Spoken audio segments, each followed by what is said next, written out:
Bonsoir Patricia Navarro.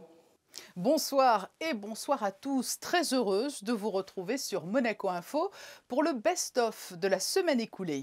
Il a été question de finances durables cette semaine avec le partenariat entre le CFM Indosuez et l'Institut Océanographique.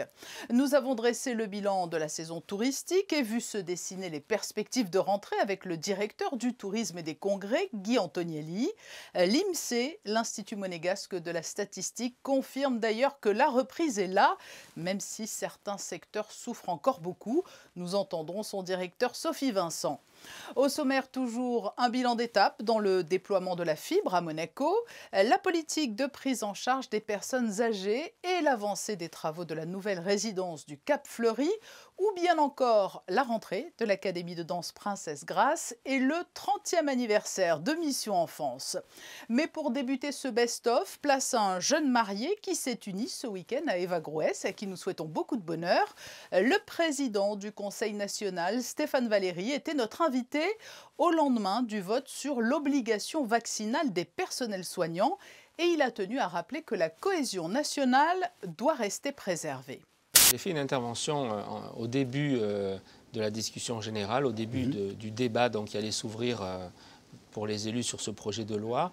Ce n'est pas dans mes habitudes, mais je l'ai fait hier soir parce que je sentais qu'il était important de rappeler que la priorité pour les élus devait être de préserver la cohésion nationale et l'unité de notre communauté. Et donc j'ai souhaité que ce débat se déroule dans le respect des idées de chacun, sans invective, sans diabolisation de ceux qui ne pensent pas comme les autres, hein, comme chacun. Et je souhaiterais qu'en ville, aussi, sur les réseaux sociaux, tout le monde, je dirais, en tienne compte. On peut s'exprimer sans attaquer les autres. Nous avons considéré que la priorité absolue, c'est de protéger notre population et particulièrement les plus fragiles. Mais je tiens à rappeler que cette obligation ne s'applique pas à tous. Elle ne s'appliquera par la loi qu'à ceux qui ont fait le choix d'être dans un métier de soignant ou d'être au contact régulier des plus fragiles, des personnes âgées, des personnes handicapées, des malades. Donc il nous semble normal, dans ces professions, dans ces types d'activités, effectivement, soit pour des raisons déontologiques pour certains professions, soit pour des raisons même morales pour d'autres, mais de tout faire pour protéger, oui. Le débat est sans fin pour ceux qui contestent l'utilité de la vaccination, mais j'ai tenu aussi à rappeler qu'il est incontestable hein, que le vaccin protège. On peut discuter du degré de protection, le débat est légitime, il protège plus ou moins soi-même, il protège plus ou moins de la contagion des autres, plus ou moins selon les variants de ce virus. Mais il protège, c'est une donnée médicale incontestable, aujourd'hui validée par toutes les études scientifiques, oui, c'est un fait. Testée sur des centaines de millions de personnes vaccinées. Donc oui, nous avons pris nos responsabilités pour assurer la protection des plus fragiles. Aujourd'hui, dans le cadre de cette action plus particulière, nous avons décidé d'être beaucoup plus proactifs en matière de finances durables et donc nous avons sollicité nos clients pour souscrire à des solutions d'investissement qui représentent finalement un triple aspect. Le premier est que les investissements faits par nos clients seront canalisés pour financer des projets vertueux en matière environnementaux. Les fonds levés serviront à financer un projet d'éolien en mer dans la baie de Fécamp en France, mais aussi d'autres projets à fort caractère environnemental. Nous avons cette démarche parce que la sensibilité de chacun d'entre nous est très forte à ces thématiques. En revanche, nous sommes dans un monde qui est assez difficile à palper et le fait que nous ayons une démarche très proactive avec une cause, en l'occurrence l'Institut Océanographique, parfaitement identifiée en amont, a trouvé beaucoup de succès auprès des investisseurs, ce qui nous a permis de réaliser cette opération en un temps très court.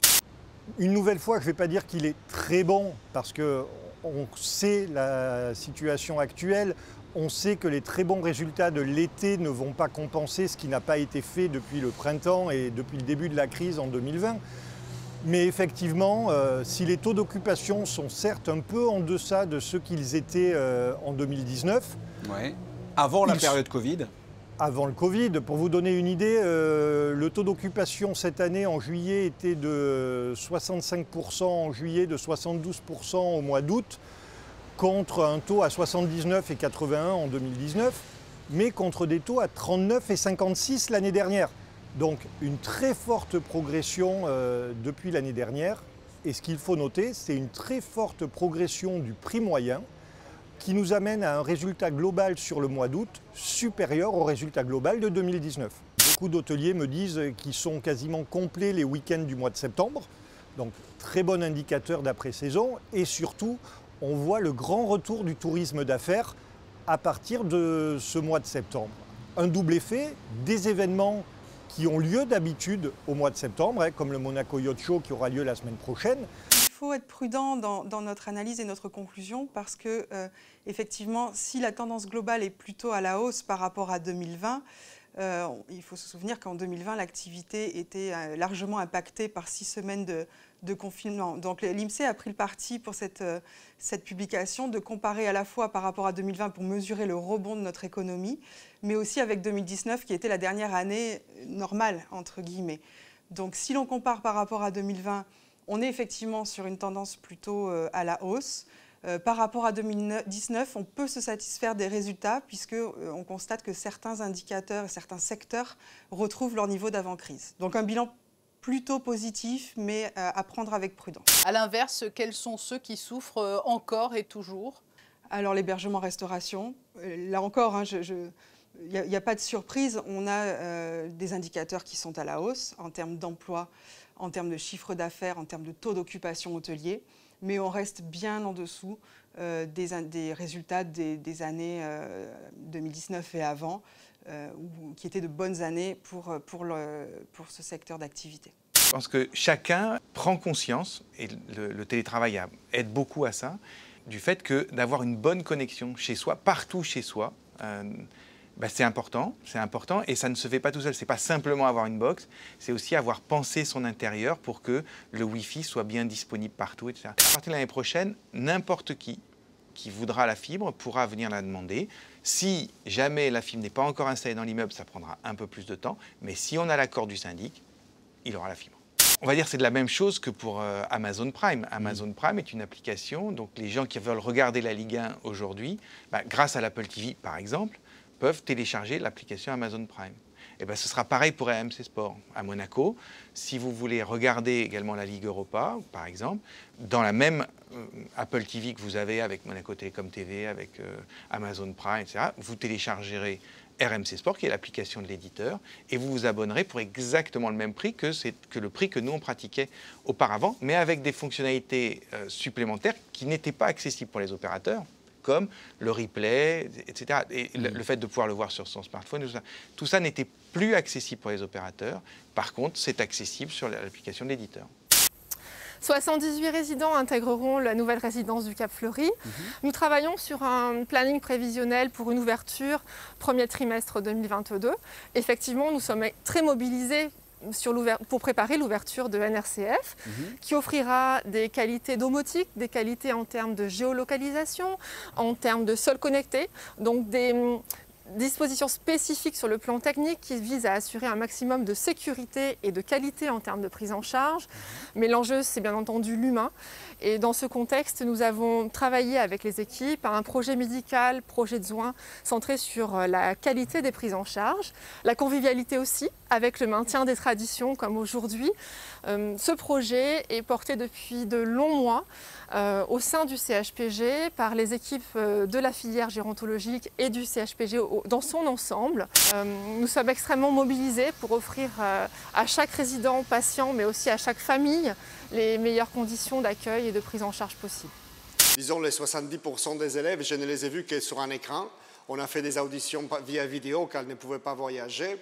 Alors en fait, voilà, ça sera les premiers mois qui nous montrera voilà, qu'est-ce qu'ils sont capables de faire aussi dans la vie de tous les jours, comment ils sont en tant que personnalité. Pour l'instant, on sait qu'il y a beaucoup de talents. Des élèves qui viennent du Mexique, beaucoup d'élèves américains, des élèves qui viennent de la Tchécoslovaquie, de la Nouvelle-Zélande, de l'Australie. Alors en fait, on a pris des nationalités de la Corée qu'on n'avait pas encore auparavant. On a en tout, si je ne me trompe pas, 16 nationalités avec 41 élèves cette année. Disons qu'aujourd'hui, elle est une des meilleures écoles du monde. Je n'exagère pas, c'est une école qui est très renommée pour 2 raisons. Principalement parce que depuis 2009, c'est une école qui a 100% des résultats. Tous les élèves qui travaillent chez nous ont trouvé un travail, terminent leur formation avec un contrat de travail. Et la deuxième chose qui est très importante, c'est qu'on vit dans un pays qui est très, très rassurant pour des familles où l'éducation, non seulement à l'intérieur de l'académie, mais dans le pays, est d'un très haut niveau. Et où le nombre des élèves, comme dans le pays même, c'est un nombre réduit, c'est un nombre, il n'y a pas une surpopulation, et ça veut dire qu'on a beaucoup de temps à leur consacrer et on peut vraiment travailler tête à tête avec chaque élève. Qu'est-ce qui vous plaît dans ce sport? Pourquoi est-ce que vous avez voulu consacrer votre vie à la navigation? Le côté déjà dépassement de soi, faire face à un environnement qu'on ne maîtrise pas.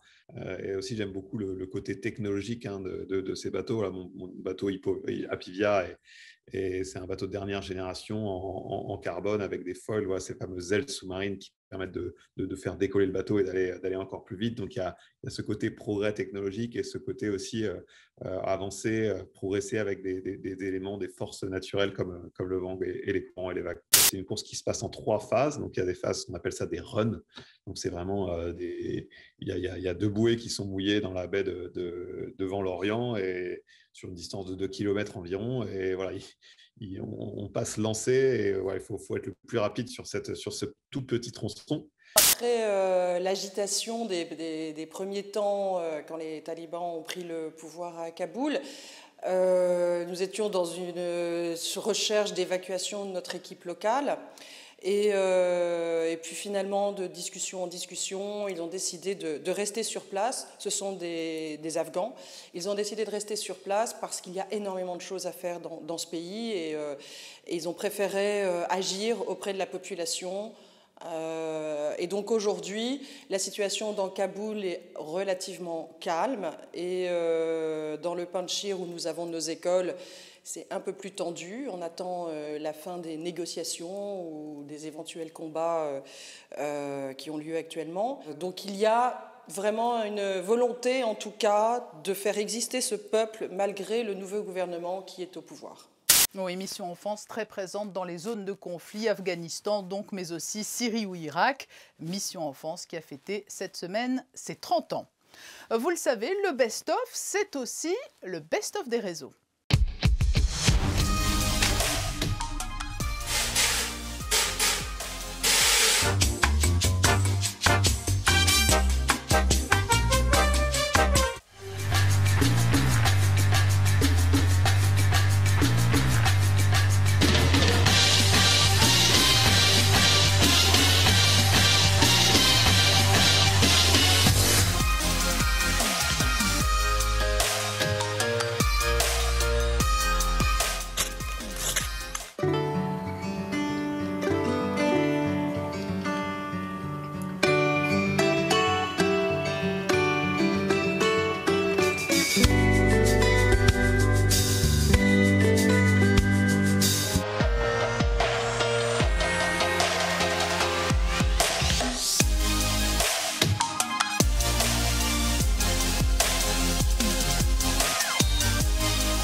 Non mais t'es sérieux toi?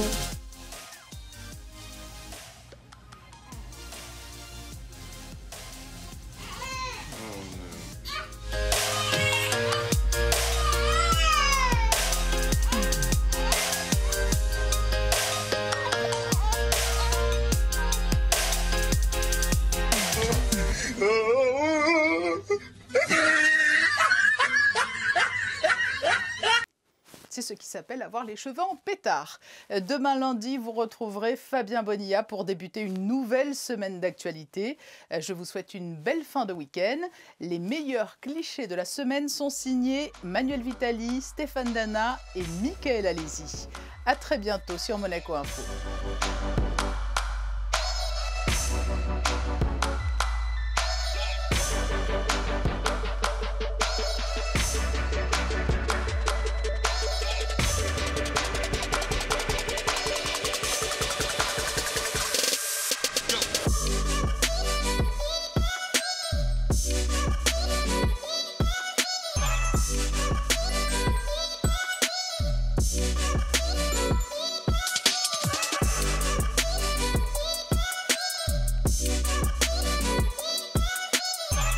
Thank you.